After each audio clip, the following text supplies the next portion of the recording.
Purihin ng Panginoon, purihin ng Diyos, isang pinagpalang umaga ang bati ko po sa inyo lahat. Kayong lahat na nakikinig sa palatuntunan ito Take Over Holy Spirit Channel. At sa umaga ito, napakaganda po ng ating pag-uusapan sapagkat ang mensahe po ng Diyos ay ang pagbabagong anyo ng ating Panginoon sa Kristo. At tunay po na pagkaraan ng 6 na araw, umakyat si Jesus sa isang mataas na bundok. Wala siyang isinama kundi sina Pedro, Santiago at Juan. At samantalang sila'y naroon, nakita nilang nagbagong anyo si Jesus. Ito po'y mababasa niyo sa Marcos 9:2 hanggang 13. At tunay pong nakita natin ang mga pangyayari doon na kung saan ang Panginoon sa Kristo ay nagbagong anyo. Nakita po ni San Pedro at ni James and John na kasama ng Panginoon sa Kristo, si Elijah at si Moses. Ano ang kahulugan ng mga bagay na ito, mga kapatid? Ay kita po natin na ito po ay ang mensahe ay ang confirmation and correction for all of us. Bakit po confirmation? Dito po ay ipinapakita na kinukonfirm ng Panginoon that it takes faith to accept and praise or practice this lesson of discipleship. Tinuturuan po ng Panginoon ang mga alagad niya patungkol po sa discipleship. At makikita po natin doon that 6 days later, makikita po natin the Lord gave a dazzling fruit. Ipinakita po ng Panginoon ang nagniningning na pagbabagong anyo ng Panginoon sa Kristo. It is the fruit that God indeed does transform sufferings into glory. Tunay pong sa ating mga tao, mayroon pong sufferings na kaakibat sa ating buhay. Pero tandaan po natin, there is an end in sufferings. Mayroon pong pagbabago. Mayroon pong kaningningan na nag-iintay sa ating mga buhay. At ito po'y masusumpungan lamang natin sa ating Panginoon sa Kristo. Ito po'y isang patikim lamang ng Panginoon sa mga alagad. Kung tayo mananatili lamang sa Panginoon, tunay po na ang biyaya ng kaningningan, ng kalwalhatian ng ating Panginoon sa Kristo ay ating mararanasan. Sabi nga sa kasabihan, kung may hirap, ay may ginhawa. There is an end for our sufferings. At ito po'y papalitan niya ng glory o kalwalhatian. He took Peter, James, and John to the top of the mountain. May have been the Mount of Hermon. And there he revealed his glory. Pinakita po ng Panginoon ang kanyang kalwalhatian.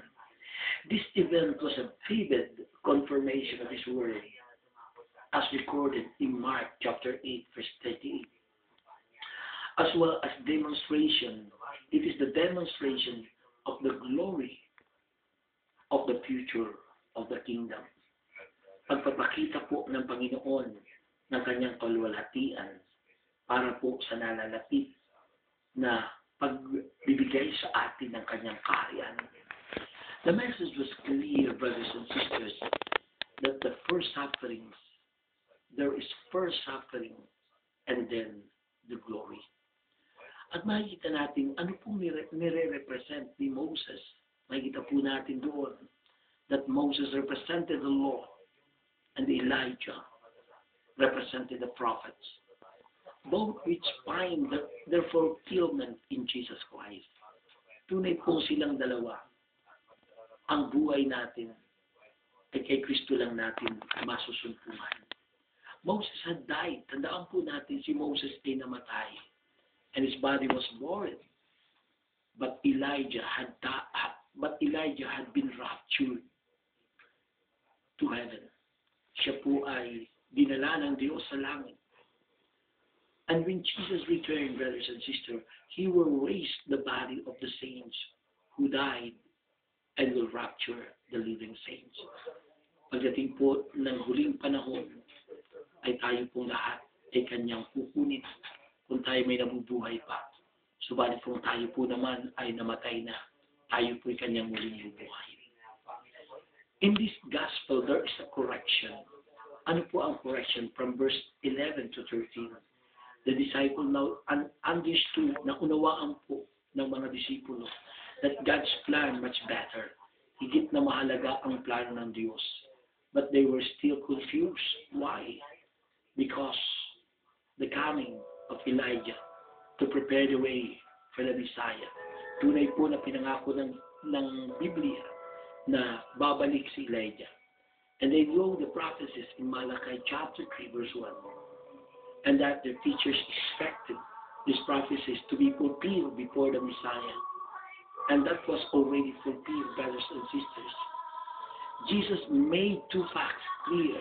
First, for those who had trusted him in this Elijah was John the Baptist.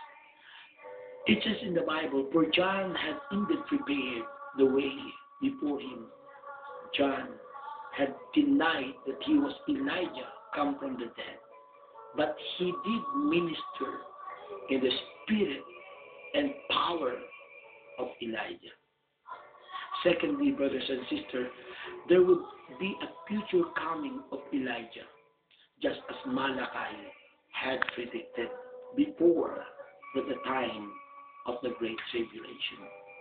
At tunay po, ang lahat ng yan ay sumasalarawan mula sa paghayag ni Juan Bautista na taglay ang espiritu ni Elijah. And finally, ang pagdating ng kanyang nag-iisang anak na si Jesucristo. Ang Panginoon Jesucristo yung dadating, babalik at kukunin at susunduin ang lahat ng tapat sa Kanya. Kaya mga kapatid, be faithful, trust in the Lord, in His only name, the name that is above every name. And the name is Jesus Christ of Nazareth. Brothers and sisters who are watching in this channel, I invite you to pray and come unto Jesus. Heavenly Father, I pray, dalangin ko po, Panginoon, na kami po ay iligtas mo. At alam namin, ikaw lang ang tagapagligtas. Ikaw ang aming pag-asa at natatanging pag-asa ng aming buhay. Kaya naman, dalangin kong pagpalain mo, Panginoon, ang taong ito na nakikinig at sumusubaybay at nanonood sa broadcast ito. Pagpalain mo siya, samahan mo siya, at patuloy mong ibuhos ang masaganang pagpapala mula ngayon at magpakailanman. I declare and I claim na ikaw, kapatid, ay magaling na, malaya at pagpapalain ngayon at magpakailanman. Amen at amen. Brothers and sisters, kung kayo po'y napagpala ng Diyos sa broadcast na ito, mag-email po lagi kayo sa akin. Ang aking email address, resamerica@yahoo.com.ph. Muli po, pagpalaan kayo ng Panginoon. This is Brother Rex, de Villas, America. Nagsasabi sa inyong lahat, if God is for us, who can be against us? And take over, Holy Spirit. Amen.